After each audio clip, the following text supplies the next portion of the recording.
Welcome to a special edition of Wipeout. Here's the star of the show, Bob Monkhouse.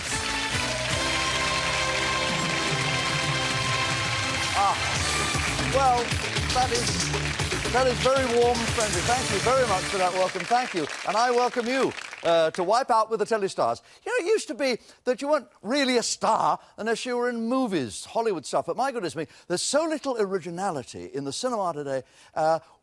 For example, we all saw Jaws, right? A great, exciting 1975 movie.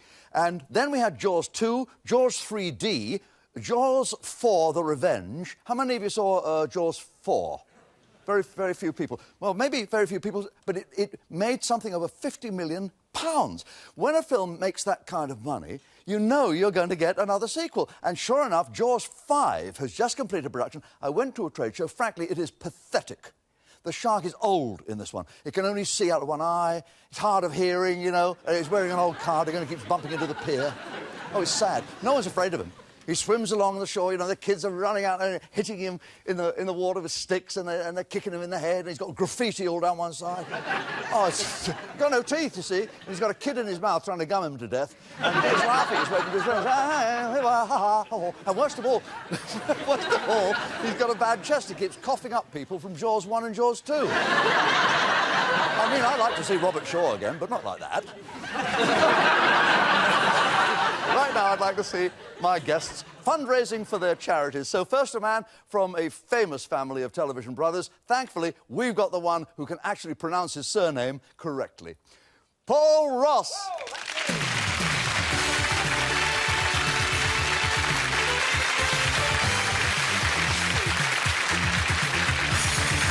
Next, a simply sensational presenter. If the human body really is 92% water, all I want for my birthday is a straw and Anna Walker.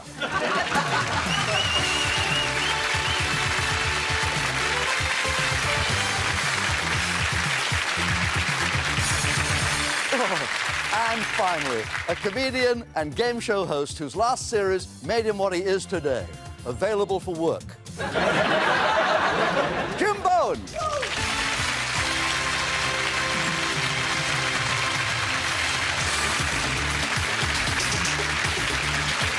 What a jolly company. We're a nice bunch. Hi, Jim. Great to see you. How are you, Bob? I'm fine, my old friend. Thanks for inviting me here. You're still working comedy, aren't you? Well, I used to, but I find it's given me up. But thanks to Bully, Jim drives a Bentley, folks. A beautiful Bentley. So who said crime never pays? Very kind of you, Bob, for this comment. Anna, you worked behind the cameras to begin with, didn't you? I did originally, yes, at the BBC. Yeah. Assistant producer? I was indeed. You're very well informed. Not a lot of people know that, actually. No, not a lot of people. Michael Caine told me. What next on TV for you? Well, I'm going to do a series for Granada called Walker's Wildlife. Oh. Which is kind of going back to my roots, because I did a zoology degree. Did you stop globetrotting altogether, then? I have, yeah. I mean, I've had 7 years of non-stop travelling. 5 years on Wish You Were Here, and then 2 years of Walker's World. So. Oh, I know what you mean. I was actually stranded on an island for 4 days and 5 nights. And what made it even more annoying was it was a traffic island in Oxford Street. Yes. Oh, Paul, it's good to have you here. Mr. Monkhouse, thanks for the invite. Congratulations on All Over the Shop, too, Paul. Yes, a new series on its way, even as we speak. But you can turn your hand to anything. You're a producer, you're an editor, you're a writer, he's a celebrity gladiator. Yes, they called me Spatula because after my first run, they had to scrape me up off the floor. I was rubbish. I was terrible. Yeah, my kids were disappointed. They started cheering the gladiators. It was embarrassing. It was a nightmare. But that was for charity, a bit like this, so you don't really mind. Kids have got to have shoes, Paul. Absolutely. Thank you very much.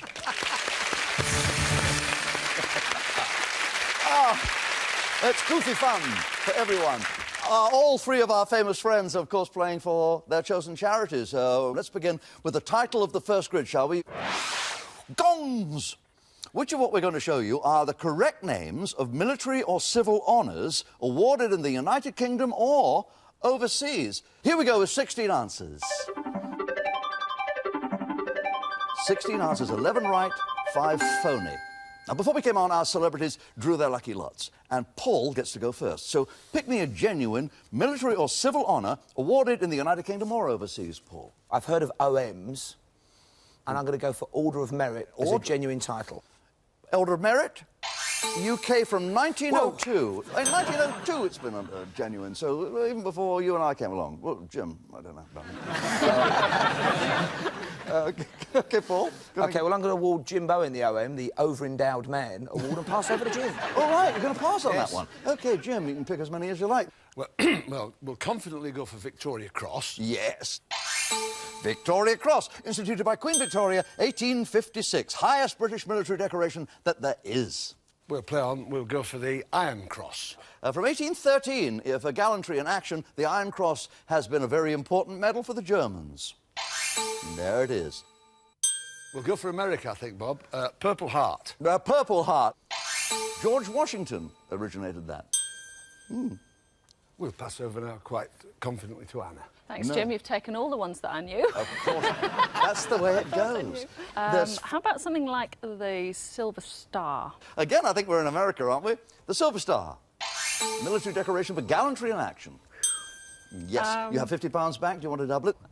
Bronze Star. Again, we're in America for the Bronze Star. For heroism, merit and services beyond the call of duty. I think I'm going to pass. Well, we're back with you, Paul. OK, I'm looking back to Sunday nights in my childhood when my mother used to give us the Order of the Bath. Oh, yes. The eldest that was first in Order of the Bath. It must be genuine. That's why you're such a clean comic. Here we are, the Order of the Bath. Founded in 1725. Both civil and military, the Order of the Bath. Do you wish to play on? Going to go across the channel for the Cross of Lorraine. The Cross of Lorraine, the title of a movie, actually, at one time. And it is a military honour. Oh, I know. It's only the emblem of the Free French in World War II. Oh, dear. Blooming French, I never trusted them. Jim, we're back with you and your £150. 4 correct answers, 4 incorrect. Star of South Africa. Now, I think of the Star of South Africa as a famous diamond, not as a decoration. I'm going back to the Boer War. I feel it might have been awarded in the Boer War, but it's obviously from your expression of delight I'm wrong. It was found in 1869, also known as the Dudley Diamond. Oh. It gets harder the fewer that are It left, does. doesn't That's it, the way it narrows down in this game. It's like nail polish. It gets harder as it goes on. I think possibly the Royal Victorian chain, no particular reason. The Royal Victorian chain.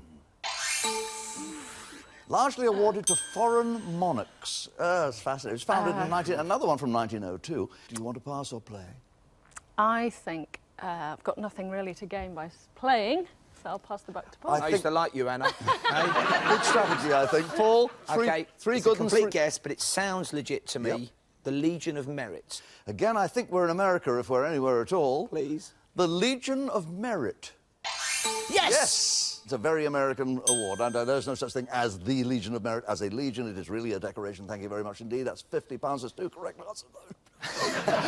Must remember to breathe in from time to time. Paul, there's 2 correct answers. Do you want to play or pass? Well, I'm going to take a guess now.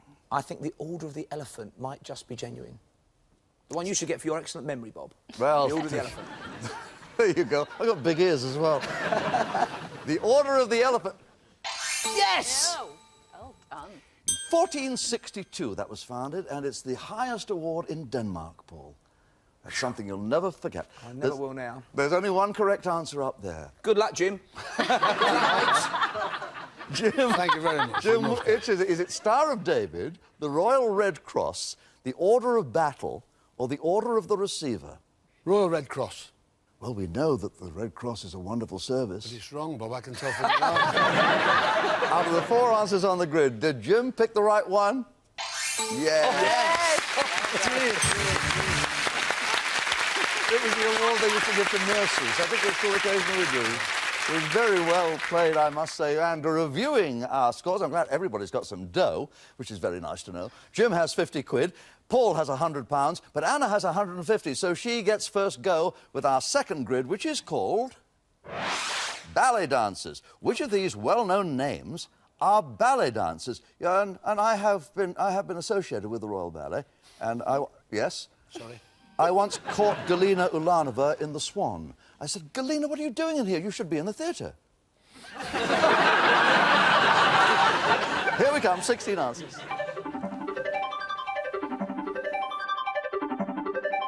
And the first bid goes to you, Anna. Well, let's start with something easy. Margot Fontaine. Dame Margot Fontaine. Peggy Hookham. There's Margot. The T is silent, but not in our canteen. Let's go for one slightly younger, more contemporary. Darcy Bustle. Darcy Bustle, wonderful, beautiful girl. Thank you very much. And that brings you to a total of £250 banked, Anna. 9 correct answers remain. There's only one more that I know for sure, which is Rudolf Nureyev. Rudolf Nureyev, I think, in this particular case. Rudolf, the red-nosed Nureyev. There he goes. £300 banked for you, Anna. Well played. Will you play or pass? You're going to pass? I'm going to pass. I'd love to hear Paul pronounce some of these. Oh, what a wow. That was a plie, wasn't it? There's a couple I know up there, and I know Václav Nijinsky made a packet out of ballet and kept it all down the front of his tights. So I'm going to say Nijinsky. Nijinsky. Yes. 1888 to 1950, a Russian who created the famous role of Petrushka. Play or pass? I'm going to play one more time. I think the other geezer up there, who's a ballet dancer, could also be a machine gun. It's Mikhail Baryshnikov. Mikhail Baryshnikov. A Latvian dancer born in Riga, the capital of Latvia, back in 1945. Are you going to pass? It's time to pass to a man who's slightly older than me and much lighter on his feet. Jimbo. Yes. There's £50 for the credit of your charity at the moment. I'm doing awfully well, aren't I, Bob? Well, you've given us 4 correct answers, Jim. I've done well to turn up. Alan Shearer is a great soccer player. Yes. But Moira Shearer, I know, is a great ballet dancer. You remember the red shoes? I do. Yeah. Yes, she was Mrs. Ludovic Kennedy. Yes, she was indeed. £100 banked. Carry on. Oh, thanks, Jim. Oh, dear. Well, it's a 50-50 opportunity for you, Anna. There's 5 correct answers, 5 wipeout. Well, the Rambert is a famous ballet, isn't it? So, Yes. Marie Rambert, I would think, Yes, is a ballerina of some I sort. think Sylvester Stallone played the part in the movies. The Ballet Rambert. Yes. She was born in Warsaw, but she naturalised as a British citizen. And I'd have to confess I don't recognise any of the others, So but you- I'm sure Paul will. Well, Paul. You know what I'm thinking? I'm thinking these people were huge stars and would often have things named after them. And I've eaten pavlova or pavlova, so I wonder whether it was named after a ballet dancer and a pavlova. I love the way you think, Paul. I really do. It's all about puddings. Russian lady called Anna Pavlova. Yes. 1885 to 1931. So now you have £250 back. There are 3 correct answers on the grid. I'm going to pass. OK, Jim, we're back with you and your £100. Right. Bella, Alicia Markova. You nearly stopped my heart then. The incredibly wonderful British-born Alicia Markova. Real name Lillian Alicia Marks. Oh, Jim, you do that so nicely. You be quick, I've got Lynn holiday in- Seymour. Lynn Seymour. Lynn Seymour! She jolly well is. Well done. Yes. Wow. Now only 1 correct answer remains. What you going to do? I think, inevitably, I'm going to pass it to my friend. Don't feel you have to, Anna. You take that glory, I feel baby. that compulsion. You're on a roll. Rossi. OK. Eeny, meeny, miny, mo. Bella Emberg. No. I'm going to go for Igor Sikorsky, Bob. You think Igor Sikorsky is correct. Who built the first really famous helicopter, Paul? It wouldn't be Igor Sikorsky. Let's have a look. So we're back with you, Jim. Paul's wiped himself out. As I say, there's still only 1 correct answer up there, and the other 4 are completely wrong. Yes. I'm going to risk it. Teresa Berganza. You say Teresa or Teresa Berganza. She certainly was a wonderful singer. Did she dance as well? She was the Spanish mezzo. It's the culture doing me in this. Now, £400 to bet on the... Oh, it's horrible, this. I didn't think it was going to come round to me again. Go on, go for Bella. No, I'm going to go for the least likely one, because nobody would make up a name like Antoinette Sibley. Anna, I'm happy to tell you that she is a British ballerina born in 1939 called Antoinette Sibley. Really, very well played. Just astonishingly well played. Well, recapping the scores, as you can see, Jim and Paul have zip, nada, zilch, bupkis. Nothing will do, Bob, just the one. Make us feel good, Bob, why don't you? Nothing. Well, Anna has £450 for her charity. Now, Paul has given us 7 correct answers, which is 1 more than we got from Jim. Oh, I know. So... Well, it doesn't matter. I'm not upset. I'm not upset about it. Jim, we've got a Wipeout paperweight to offer you. Oh, really? Yes. Obviously, you'll get your bus fare, as always, but... Would you tell us for which charity you were playing? If it could go to leukemia, Bob, that would be nice. Very good. Is that all right? Well, then we'll put £100 straight in the bank and make sure it gets leukemia in your name. Jim Bowen, You're ladies very and kind. gentlemen. Thank you very much indeed.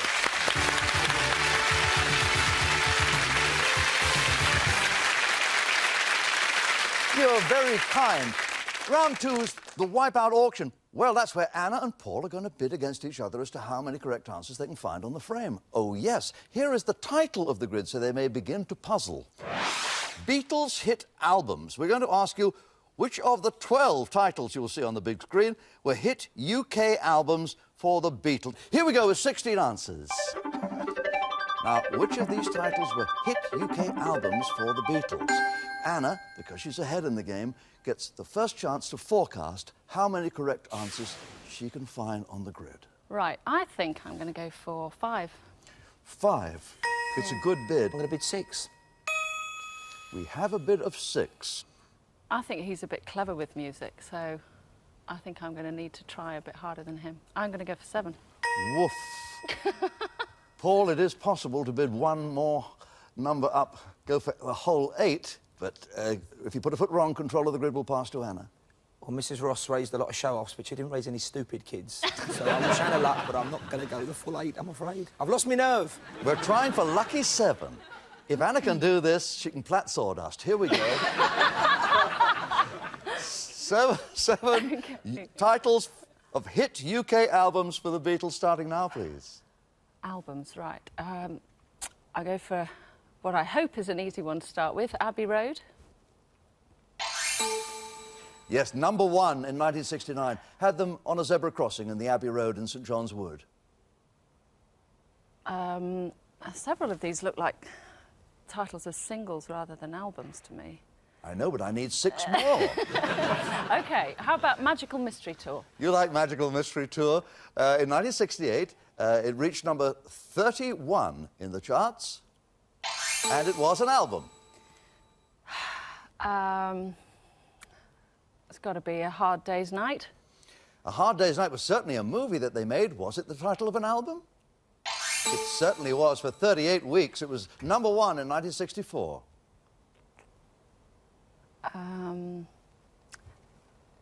Now then. Now then. It gets harder. How about Help?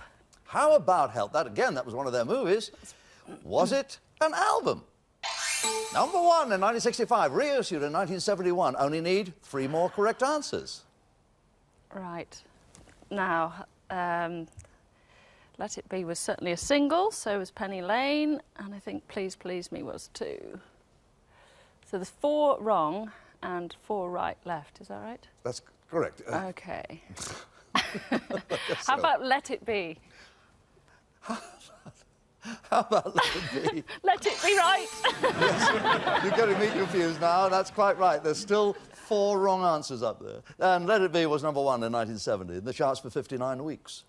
OK. Please Please Me? If Please Please Me was an album, then you'll only have to give me 1 more correct answer. If you're wrong about Please Please Me, then control of the grid will pass to Paul. Yes, the first number 1 album they ever had. 1 more correct answer and the grid is yours, and you'll play the end game for your charity.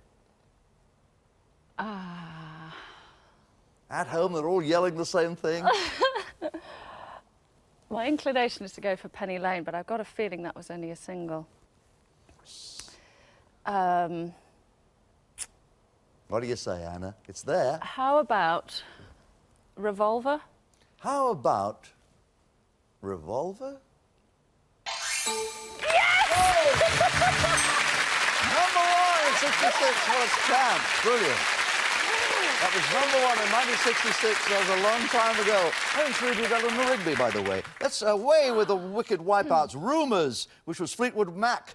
Tapestry, which was Carole King. Face Value was Phil Collins. And Penny Lane was a #2 hit single, as you said, for the Beatles. And so, there's Anna winning this grid quite brilliantly. And Paul, you played marvellously. Thank you very much for being a great competitor. Yeah, Well done, Anna. That was You'd have got fantastic. that. You'd have got that. I think I wouldn't have gone for Let It Be. That was a tough round. Yeah, But Oh. let it be which charity for you, Paul? I'd like the money to go to research into Parkinson's disease, which, as we know, is a very depressing and debilitating illness. It is indeed. And I think they're on the verge of cracking it. And so. although you wound up completely wiped out, all your money went into our jackpot, for which Anna is hoping to play in just a moment, and I'm sure she'll try very hard. We nevertheless would like to put £100 into the kitty for you. And thank you, ladies and gentlemen. Would you please thank Paul Ross for joining us?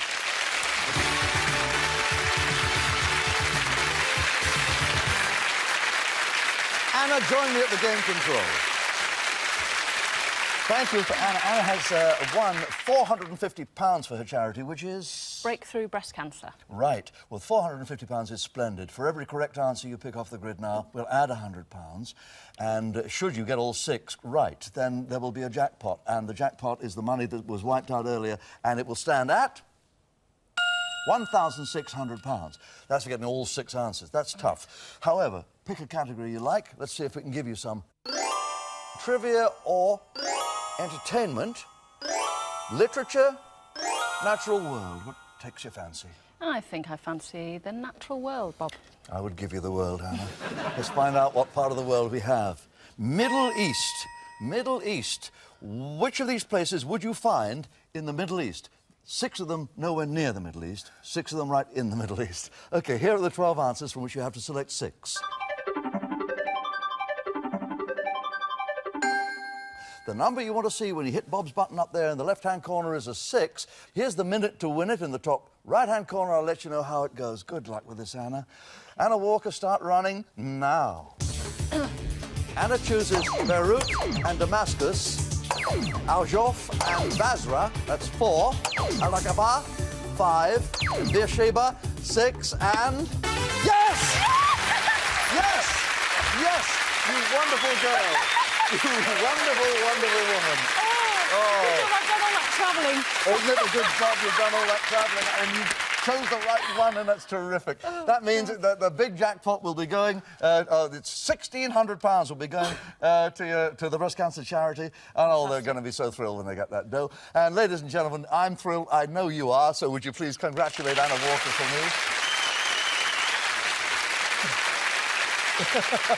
Closing thought, as always. Someone once said if Noah had been truly wise, he would have swatted one of those 2 flies. Doesn't that wind you up? It does. Till next time, let's thank Jim Bowen and Paul Ross and Anna Walker for playing Wipeout with us. Wasn't that great? That was very good.